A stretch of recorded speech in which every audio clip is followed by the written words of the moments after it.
What is your favorite college football team? I always like to root for the underdog. I guess that makes me a fan of Maryland right now. Oh, the Terps, not the Canes. Siri, are you serious? I'm serious. Oh, On ACC Live. Great matchups this Saturday that could change every assumption you have about how the ACC stacks up, including a top 25 battle in Tallahassee between the Terps and the Noles. Launches one in a single coverage, and it is caught! It's another chance for Jameis Winston to climb the Heisman polls. Has he actually passed Taj Boyd? And a mascot has Clinton Portis asking, Are you serious? ACC Live starts now. welcome to ACC Live. He is Miami Hurricane and NFL great Clinton Portis. I'm Jeff Fischel, and you just heard from the newest member of our team, Siri, as well. Clemson at Syracuse, Georgia Tech visiting Miami, UNC at Virginia Tech. Clinton, some great games this week. The biggest top 25 matchup, Maryland and Florida State. Finally, out with the Powder Puffs, on to conference play. I'm excited. Yeah, 4 ACC teams in the top 25 for the first time since 2011. This is a great matchup. You've got Stephon Diggs, you've got Jameis Winston. I know this is a big game for both schools, both teams 4-0. I'm excited to see Maryland defense against a high-powered Florida State offense, and I'm excited to see Maryland's offense against a high-powered defense of Florida State. So this should be a good game. I'm interested to see the turnout. I really look forward to Maryland upsetting Florida State this weekend. Endo Campbell. Now, I'm a little surprised by this because, of course, Florida State has Jameis Winston, and the legend continues to grow. Last week against Boston College, he gave us, yes, in my opinion, the play of the year so far. 2 seconds, 1, they just do snap it. Winston stays on his feet, launches one in a single coverage, and it is caught on the final play of the half. We've got must-see moments after every game. Look for those wherever your favorite team is. We will have must-see moments. Now, Jameis, I have to admit, after the Pitt game, I was intrigued. Then after Nevada, I gave him the approving nod. After BC and that play, I pretty much have a man crush now. I mean, he's been the highlight of the ACC so far this season. You can't take anything away from Jameis. And the way he's been playing, he's probably had the best September, the most unexpected September of any quarterback or any player in college football. So I can really understand why you would have a man crush. It leads us to ask this question. I can't believe we're asking it, but Jameis has been this good. Is he better than Taj Boyd? Is Jameis the best player in the ACC? It's time for the buzz.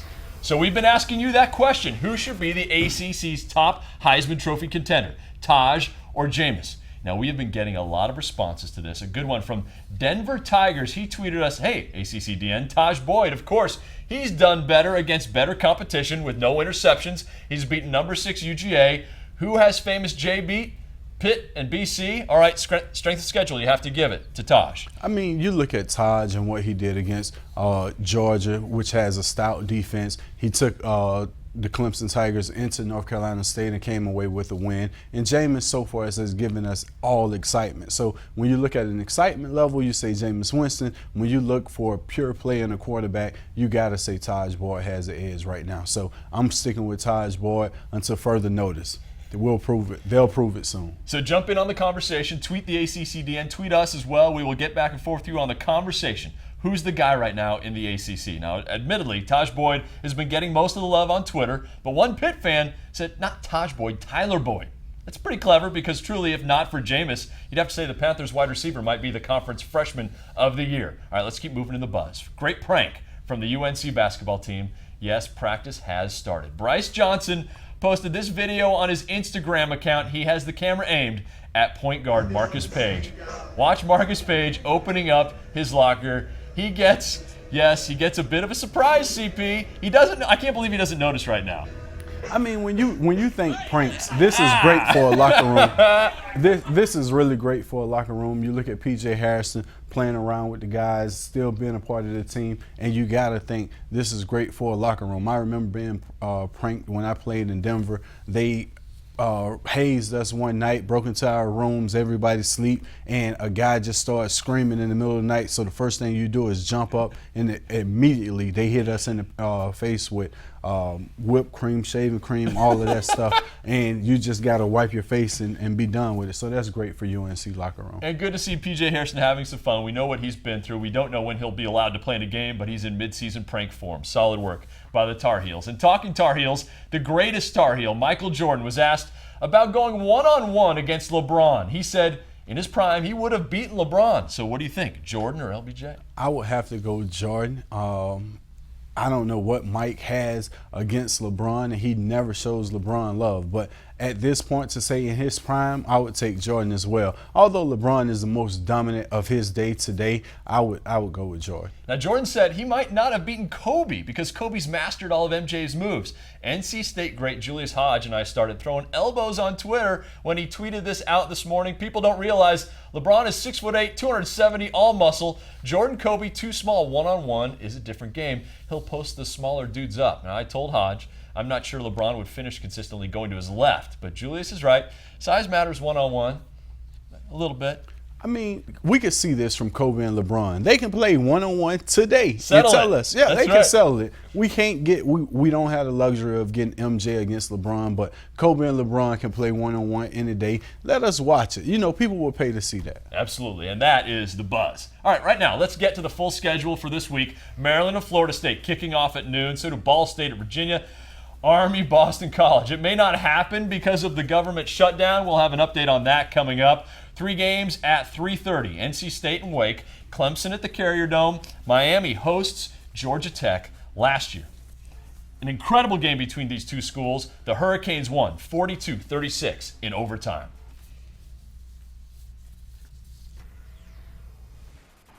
We end the first quarter 19-0 Miami. That was just a little too easy, wasn't it? 36 straight. Gonna get it into overtime on the road in Atlanta. He throws underneath the Mike James, a screen to the 5, into the end zone. Touchdown, Miami! Miami is on the toss and elected defense. It's 4th down. A gamble, no question. He may have been stopped cold. He may have been stopped cold. That's the top ground attack in America, stuffed by the Hurricanes. James for the end zone. Miami wins! Miami wins! One of the great comebacks in Miami history. What does this mean to your program to win this game? It means a lot. Come on the road in the ACC. Be down the way we were. They just keep What an emotional roller coaster that one was last year. That was great to see. I think that was the beginning of the University of Miami growing up and returning to the dominance that we're seeing now. This is their first tough test, so I'm looking forward. Yeah, week after week last year, Miami's defense got gashed for huge chunks of yards. The defense certainly appears to be better now, and Al Golden says the team has not forgotten about all of those big plays Georgia Tech piled up in 2012. We gave up 248 yards rushing a year ago against this team. We gave up 2 pass plays of over 50. We gave up, runs of 35, 34, 21, 17. And there were 4 or 5 in the red zone against us. So this is a great challenge for our defense. So first of all, I love the bowling shirt. But the question is, Clinton, is Miami's defense dramatically better than it was a year ago? Well, here's the second big game. The biggest game University of Miami has played was University of Florida, but they don't have a high-powered offense. That's just an in-state rivalry. When you look at this game, Georgia Tech's high-powered offense, if University of Miami's defense can go out and hold them now, that gives the young guys so much confidence down the line for ACC play. Now, there's something about those Hurricanes that even had Clinton asking the insightful, probing question that's been pondered since the dawn of man. Are you serious? That's right, it's Are You Serious? Another edition. Let's start with Miami and South Florida last Saturday. Uh-oh, it's getting real. The mascots are facing off. Clinton, what's going on here? Sebastian is setting the bull up to run into the wall. We stick the cape out, move out of the way, let him run into the wall, hurt himself. And as you see, Sebastian step back and let the bull know, okay, time to calm down. I'm done with you. Leave me alone. So, Rocky the Bull, are you serious? Now, I must say, I actually know the real reason Sebastian won that battle right there. His smell. Now, see, back in March at the men's basketball tournament, J.R. Reed, Drew Barry, and I were seated courtside. Sebastian, the Miami cheerleaders, were right next to us. Drew and I noticed a very unpleasant smell. You see it right there. Oh, yeah, he's giving him the smell. See, after all the football games, the basketball games, Sebastian smelled awful. So Drew yelled at him, "Sebastian, you need a shower, you stink." And the cheerleaders nodded and laughed. So, Sebastian, I have one question after smelling you. Are you serious? Yes, I got my own. Are you serious? You've been waiting for that moment. I've been working on it for weeks. I'm letting you have it. You've been waiting for that moment. All right. I can move on, I think. But that was a proud moment. North Carolina lost to East Carolina 55-31. The Tar Heels gave up tons of yards, points, and boy, CP, they missed tons of tackles.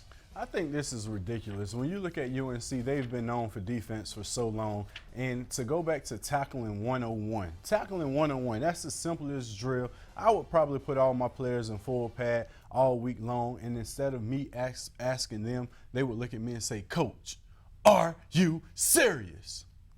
It wasn't pretty. We asked you, the fans, if there was a story that left you saying, "Are you serious?" And Clemson fan Matthew Lusk tweeted us, 3 plays, 14 seconds into the game, Boyd to Watkins touchdown. Are you serious? Well, if you look, they even had a pass interference on this play. So Wake Forest acted as if they didn't expect this. It's 3rd down. You knew the play was coming. Watkins to Boyd, how could you not know that was going to happen? So you look at Wake Forest defensive coordinator and you ask, Wake Forest, are you serious? That's right. And for giving us that special, "Are you serious?" we have a special t-shirt right here. And we got, by the way, we saw that Matt Lusk tweeted one other thing. He's a huge Clemson fan. The look of pure joy on my daughter's face, seeing her football hero up close. That's just awesome. Great picture right there. Again, Matt Lusk for tweeting us an "Are you serious?" idea. You get this t-shirt, ACCDN t-shirt. Where is it? He's definitely going to look like a construction worker in this. Definitely. So tweet us your "Are you serious?" ideas to the ACCDN on Twitter. That's right. Are you serious? And we're serious about giving you a t-shirt. We're talking Clemson. At the Carrier Dome Saturday, Dabo Swinney gave us another gem of a quote. That's just Dabo being Dabo. Remember, it's Syracuse's first ever ACC game. Clemson's number 3 in the country. Terrell Hunt looks like he could be something special. The Carrier Dome will be loud, but Dabo says that's what makes college football so much fun. I always enjoyed going on the road as a player. I loved it. I loved the hostility of it, if you will. Growing up in the SEC, I loved to go to Baton Rouge and see grandmas flick you the finger riding in on the bus and people pull their shirts up. And I mean, I was like, man, this is wild. So that's great stuff. CP, have you ever played against a team that the fans get really rowdy? I did. Actually, I have 2 occasions where I can think of going to VTech and playing Blacksburg, and those fans, it was a night game, those fans had got rowdy and hit one of our guys with a Seagram's gin bottle across the head. And we played West Virginia, and we were getting ready to come out of the tunnel as the offense was being announced, and a fan threw a screw and hit Ken Dorsey like right in the forehead. Luckily, he had on a helmet, but they had a great aim, and I think that was the toughest 2 places I played in college. LSU grandmas, if you'd care to defend yourselves from that Dabo quote, tweet us at the ACCDN. Maryland, 4-0, and that turtle is scarier than ever because it's now a 3-headed monster turtle coming up the Terps' tremendous trio that has them in the top 25 and ready to take on Florida State.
You talk about the playmaker, and Calvin Johnson went behind himself to get that one at the NC State 32. Goes for the win. Johnson got it. Touchdown.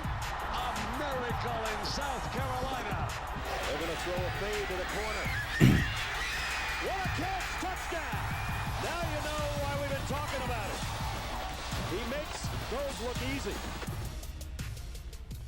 Welcome back to ACC Live. I'm Jeff Fischels. He is Clinton Portis. And Clinton, we just saw some of the great work over the years from Megatron. I mean, I think it's great when you see a player transition from college to the NFL, which Calvin Johnson has did. He transferred from Calvin Johnson to Megatron in his transition from Georgia Tech to Detroit. So Calvin Johnson, a great young talent, probably is going to break every record in the NFL if he stays healthy. So it's spectacular to see him playing this way. He deserves it. Yeah, Calvin Johnson is one of the stars in this week's throwback game. It's Notre Dame at Georgia Tech 2006.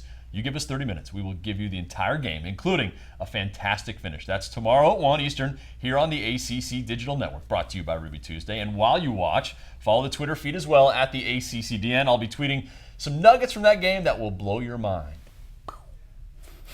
Megatron on the short list of best wide receivers in ACC history. Stephon Diggs is certainly one of the best right now, but he's not a one-man show anymore for the Terps. Well, he's not a one-man show any longer. And coming into the season, we thought Stephon. As you see right here, he has C.J. Brown, he has Brandon Ross, Deion Long, all good company on offense. So when you watch Maryland's offense from the shotgun, C.J. Brown runs it, has the opportunity to hand it off, keep the ball, or throw it downfield to two spectacular receivers. Deion Long, which I give a lot of props to from coming in, being an asset to Stephon Diggs. They're playing great right now.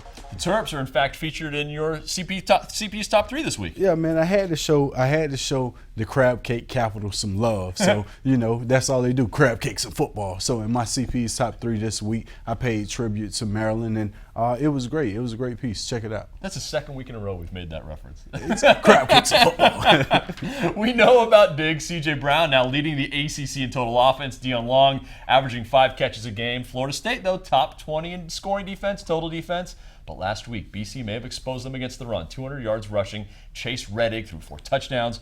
Maryland is even better, but are the Terps good enough? Now it's time for something new on the show.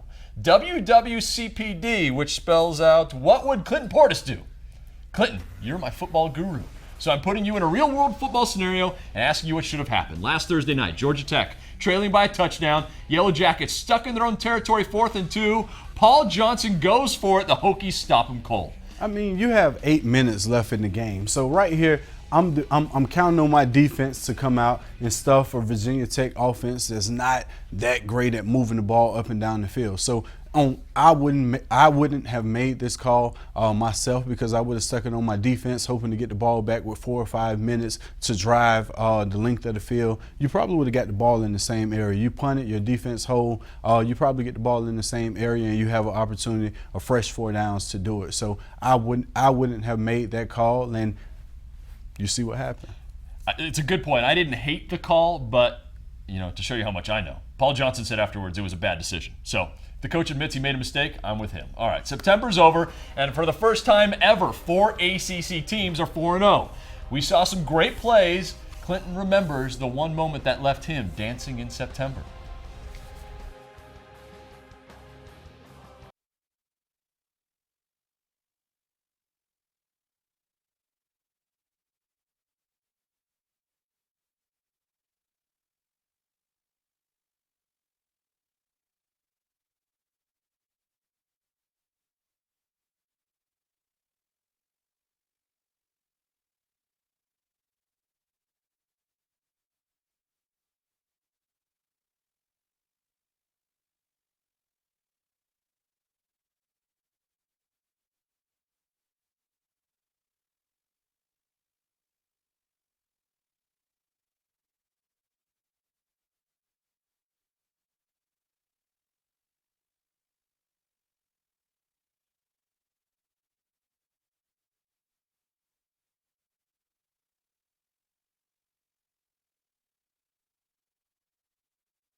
should do this. Put the paper.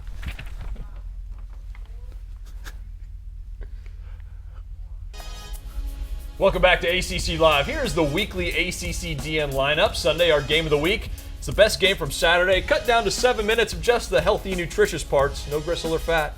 The plays of the week, we call them Ram Power Plays. They're CP's top 3. ACC Live, Throwback, Soccer Weekly on Fridays. This week, UVA great John Harkes joins us. And then Saturday, highlights, must-see moments from every conference game. The Army-Boston College football game is still in limbo thanks to Congress. This is the ACC Now, brought to you by Ruby Tuesday. Any football games, including the military academies, are not happening Saturday unless Congress ends the government shutdown. That includes Army at BC. Boston College says it will do everything it can to find a way to get this game played, if not Saturday, at some other point. Next week, remember, Duke hosts Navy. Pitt visits Navy at the end of the month. I can't believe a debate over Obamacare is impacting whether we get to watch some college football. A golden goal for Virginia men's soccer. Eric Bird scored with 3 minutes left in double overtime for the sudden death win over VCU 2-1. UVA coach George Glenovich said he really was happy with the team, and so, quote, the win was cherry on top. 5 ACC teams are in the preseason USA Today women's basketball poll. The defending ACC champs, the Duke Blue Devils, are number 3. Alyssa Thomas and the Terps are 5, UNC 6, Notre Dame at 9. The Yellow Jackets are 19th. And that's the ACC Now, brought to you by Ruby Tuesday.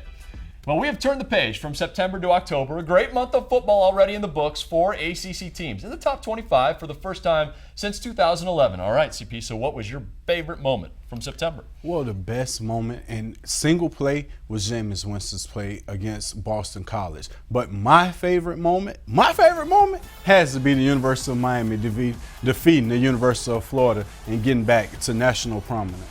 There they are celebrating right as soon as the game ends. Al Golden leads them over to the fans to celebrate and say thank you.